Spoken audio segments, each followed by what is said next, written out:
Greetings, students. My name is Mr. Gwala from Umgungundlovu TVET College. Today I'll be presenting mathematical literacy topic space, shape, and orientation. So what are you going to be learning from this topic? You need to be able to use and apply the words which are used in space, shape, and orientation correctly. You need to be able to perform space, shape, and orientation calculation to solve problems in the workplace. You will learn to read, interpret, and use representation to solve problems in the workplace. Make physical and diagrammatic representation to investigate and illustrate solution in the workplace. So there are three subject outcomes to this topic. The first one is you need to be able to acquire the correct terminology or vocabulary for space, shape, and orientation. So out of the subject outcome, what are the learning outcomes? The first one, you need to be able to recognize and identify the following. Shapes, the four shapes which we are going to look at, it is the square, the rectangle, the triangle, the circle, and then the spaces which we'll be looking within the block, cube, rectangular prism, cylinder. And the following are the attributes related to shapes and space. The first one being length, breadth, height, side, base, perimeter, diagonal, area, angle, center, radius, diameter, circumference, volume, perpendicular height, parallel lines. So we've got different types of shapes. We've got two-dimensional shapes. What are two-dimensional shapes? The first one is the square. Here's the square. The square has got four equal sides, and all the sides are at right angle to each other. So these small lines, dashed lines, they indicate that all four sides are equal. Then we've got the rectangle. A rectangle has got two corresponding sides equal. This side is equal to that side, and the above side is equal to the bottom side. And also, with the rectangle, all the sides are at 90 degrees to each other. Here's another example of a rectangle. The longer side of a rectangle, we refer to them as the length, and the shorter side of the triangle, the shorter side, we refer to them as the breadth. Moving along, we've got the triangle. Triangle, it's a three-sided figure. We've got one triangle here, here's another triangle. All these are triangle. As long as a figure has got three sides, it is referred to as a triangle. And it has got three corners or three angles. Then we've got the circle. The circle, it is the round figure. So here I've got 1, 2, 3, 4, 5, 6, 7, 8, 9 circles. So now you can put these shapes together to get what we refer to as a composite shape. Okay, here I've got the square. My door in this house, it is a square. Then you've got a triangle. The roof is a triangle. You've got the window as the circle. And the house itself, it is the rectangle. So this is the composite shape in two dimensions. So you've combined the shapes which you've looked at before. Then you also have three-dimensional shapes. The first one being the cube, your cylinder, rectangular prism, triangle. So remember, we said you need to be able to learn the words which are used in space. So I've been mentioning the word two-dimensional shape. Two-dimensional shape can be defined as a flat plane figure or a shape that has two dimensions, which are your length and breadth. Here's an example. Here's a two-dimensional shape. It has got the breadth and the length. And you could also have a three-dimensional shape. Three-dimensional shape can be defined as a solid figure or an object or a shape that has three dimensions, which are your length, your width. Another word for width, it is breadth and height. Unlike two-dimensional shape, three-dimensional shape have thickness or depth. Here's an example of a three-dimensional object or a three-dimensional shape. It has got your length, your first dimension, your breadth, which is your second dimension, and obviously the third dimension, which is height. Then you've got vertex. Vertex is a meeting point of two lines that form an angle. Those are vertexes, basically your corners in this rectangular prism. We refer to these vertex. Then you've got the edge. The edge is the line along which two surfaces of a solid meet.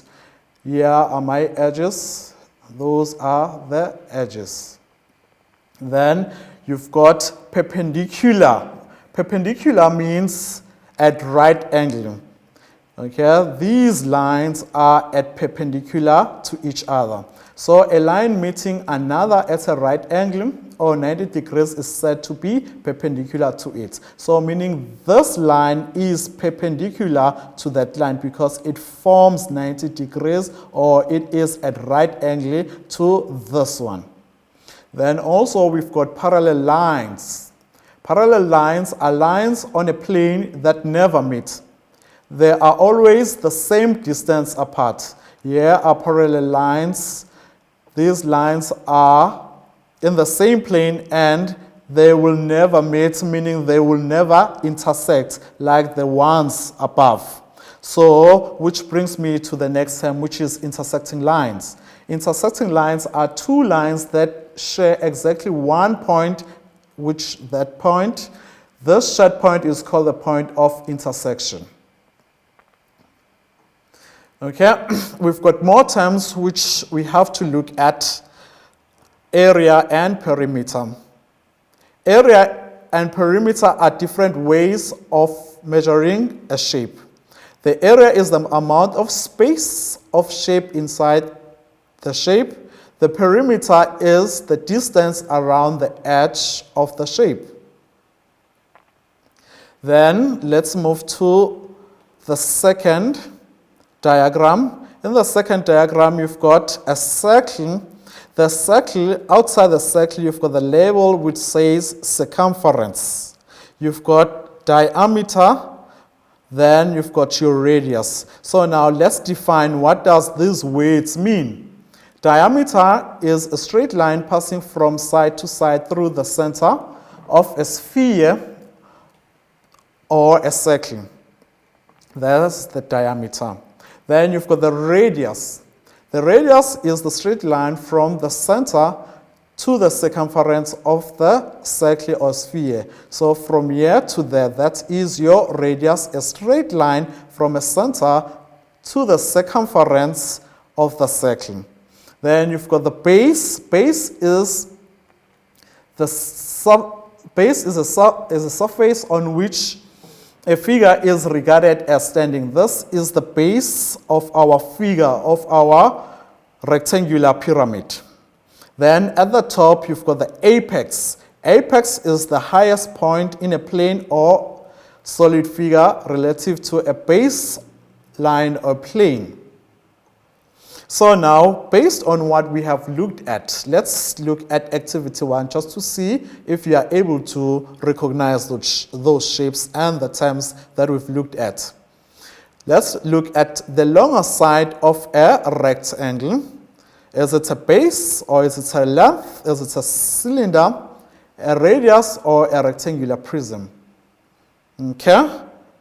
Right, we found that the longer side of a rectangle, it is referred to as the length. Then a can of baked bean in tomato sauce, that would be a cylinder. A box of washing powder in your home, what do you think, what shape it is? Let's see. It is the rectangular prism. Half a diameter, remember we spoke about the diameter. So half of it, what do we refer to it? It is referred to as a radius. Then the bottom of the shape, remember in the previous slide, we spoke about the bottom of the shape and the top of the shape in that rectangular prism. We said the bottom of the shape is the base, and the top is obviously, or the point at the top, it is referred to as the apex. Okay, folks, let's move to our second subject outcome. Remember earlier on I said we've got 3 subject outcomes. Then the second subject outcome, it is you need to be able to perform space, shape, and orientation calculations correctly to solve problems in personal and familiar context. So by the end of the subject outcome, what are the learning outcomes? You need to be able to estimate anticipated measurement based on a sense of feel for the following: your length, your weight, your volume or capacity, temperature. You need to be able to use the following measuring instruments correctly, which is your ruler, your measuring tape, your measuring scale, measuring jugs and cups, thermometer. You need to be able to confirm estimation by comparing actual and estimated values. You need to be able to determine the length of the hypotenuse of a right-angled triangle using the theorem of Pythagoras. And also you need to be able to calculate the perimeter and the circumference of the square, rectangle, triangle, and obviously the circumference of the circle. But I'm still going to explain more in detail about perimeter and circumference.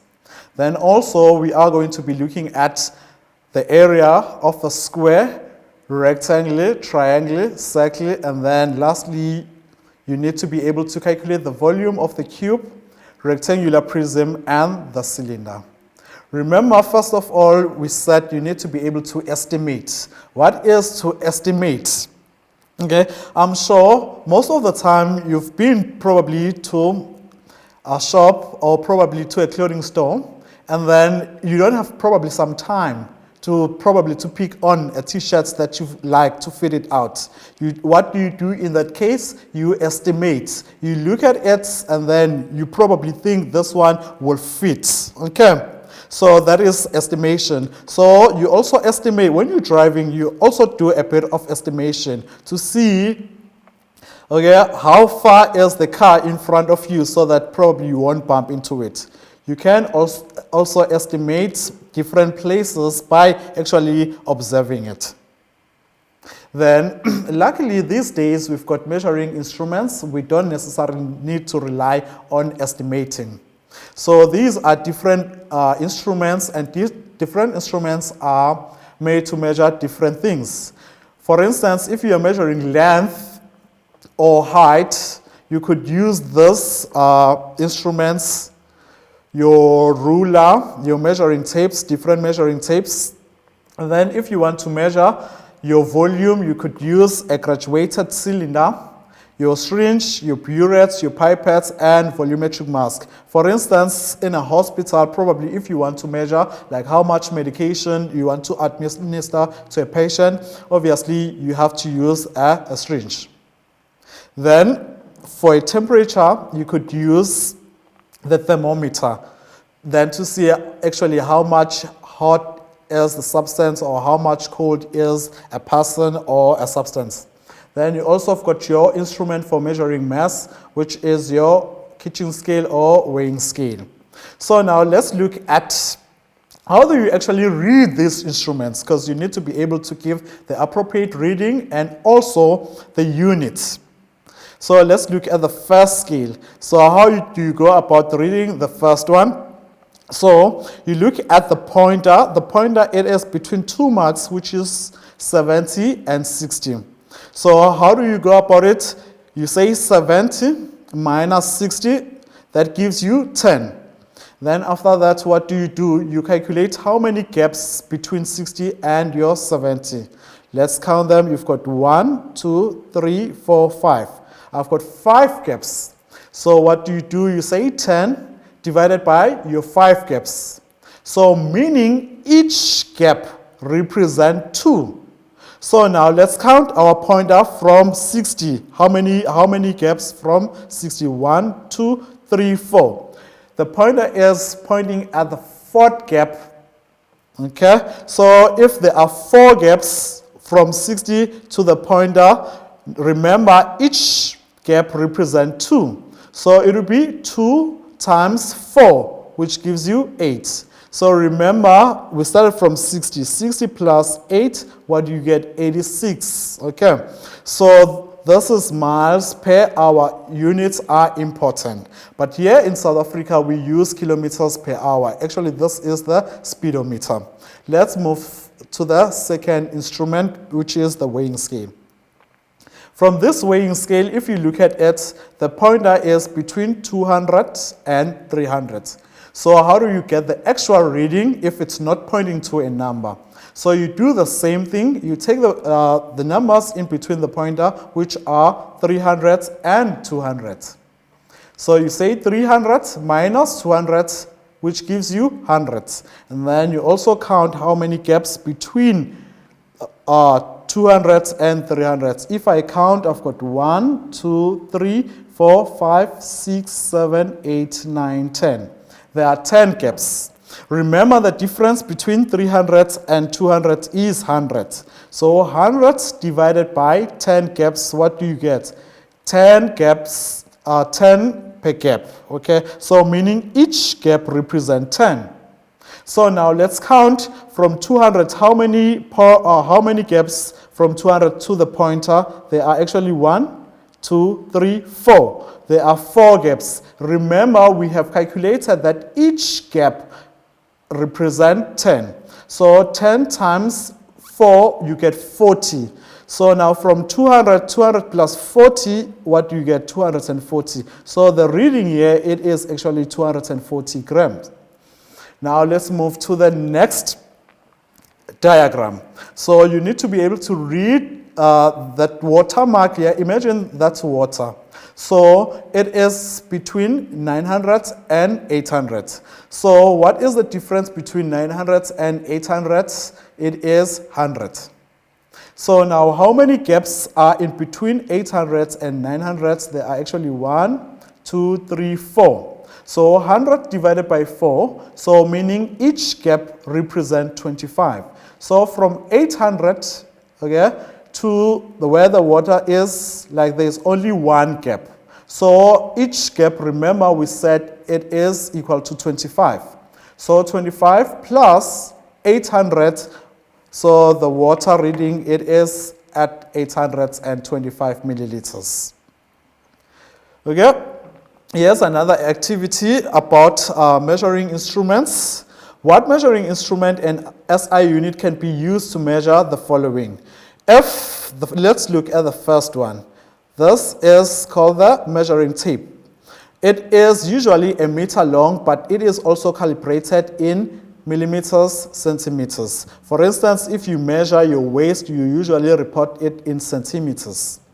But then for a picture frame, you have to use a ruler to measure probably how much the frame, how long is the frame, or the length or the breadth of the picture.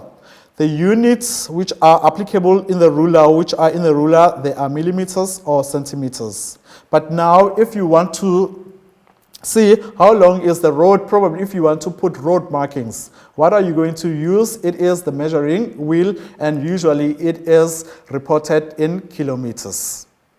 Then also, lastly, we are going to look at Pythagorean theorem. So what is a Pythagorean theorem? Pythagorean theorem, which is also known as the Pythagoras theorem, is the fundamental relation in geometry among the 3 sides of a right-angled triangle. So Pythagorean or Pythagoras theorem only applies to a right-angled triangle. So here's my right angle. So what does it say? It states that the use of, it states the square whose side is the hypotenuse. It states that the square whose side is the hypotenuse, the side opposite the right angle, that's the hypotenuse, is equal to the sum of the square on the right two sides. This theorem can be written as an equation relating to the length of the sides, which are your A, B, and C. So if we look at this, rephrasing that statement, we can say the hypotenuse, which is C squared, is equal to B squared plus A squared.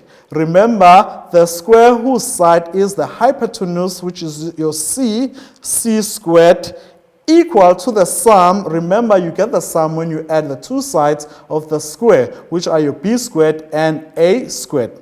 C denotes the length of the hypotenuse, and A and B denotes the length of the two sides, which makes the right angle. Here's an example. Remember, we said the square of the hypotenuse is equal to the sum of the two sides, which makes up the right angle. So now, if we square the first side, which is 5 meters long, plus the other side, which is 20 meters long, it is equal to C squared. So, what is the square of 5? It is 25. The square of 20, it is 400 square meters. So remember, you don't have the measurement or the dimension of C. So if you add 25 plus 400, what do you get? 425. But now, this is the square of the hypotenuse. To actually get like the length of C, what do? To remove the square, you put a square root. So now, the square root, remove that square, then you get C. Then what you do on the right-hand side, you do it on the left-hand side. So you also put the square root on your left-hand side. The square root of 425 gives you 20.6 meters. Now you bring down your A squared, then 20 centimeters squared is the same as 20 centimeters times 20 centimeters. Then you get 400 square centimeters. Then 5 centimeter squared is the same as 5 centimeters times 5 centimeters. That gives you 5 times 5 give you 25 centimeter times centimeter. You get square centimeters. You bring down your A squared. Then 400 plus 25, what do you get? 425. Remember the unit, square centimeters.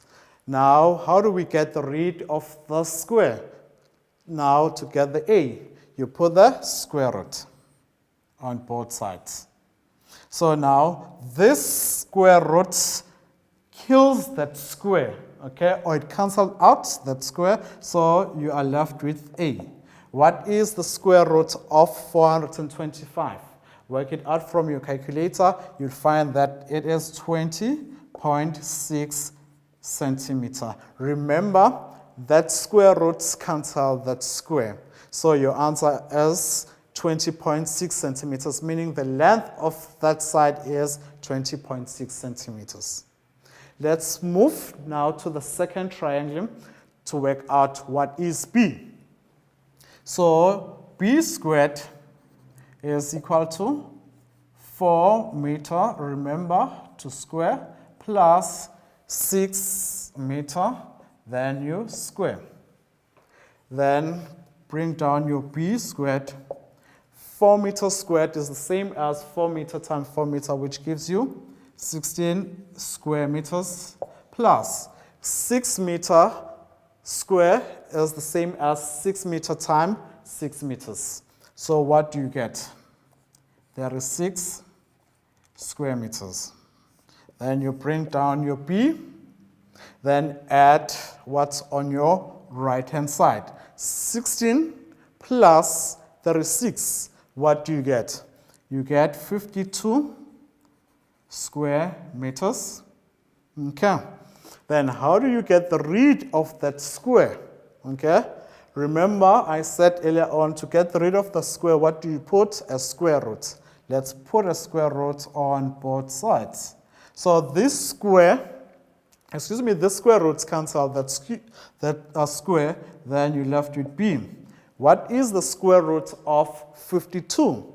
The answer is 7.2. Remember, you still have that square, then which is going to be cancelled out by that square root. So your answer will be 7.2 meters. Moving to the third sum, C is equal to your 8 millimeter, then squared, plus your 12 millimeter, then you square. Remember, it is C squared. Then bring down your C squared, then 8 square centimeters. 8 square centimeters, it is the same as 64 square millimeters. Plus 12 square, what do you get? 144 square meters. C squared. Then if you add 64 plus 144, what do you get? 208 square millimeters. Then obviously we have to put a square root just to remove those square. So I'm putting my square root on my left hand side, square root on my right hand side. Okay, so the square root cancel out that square, then you're left with C. Then the square root of 208. Then if you punch it on your calculator, you are going to get 14.4 millimeters. Okay, that's the answer. Okay. Folks, I'm going to wipe out this sum in order for me to have a space to work out the last sum.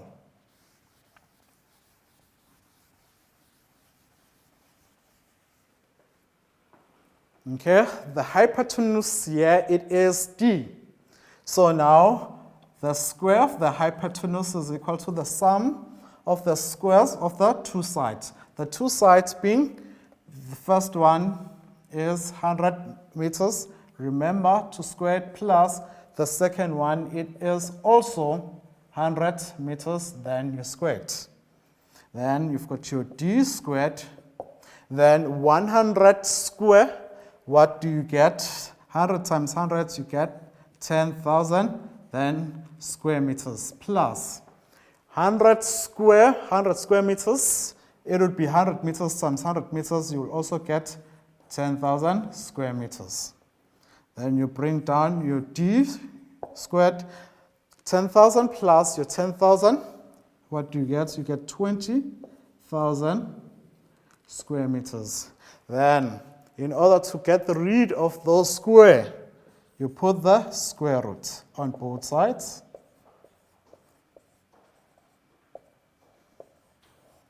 Okay. Now, then the square root cancels out that square. So you've got D. The square root of 20,000, you get 104 meters. Then, meaning the length of that side, which is D, is 141.4 meters. Okay, folks.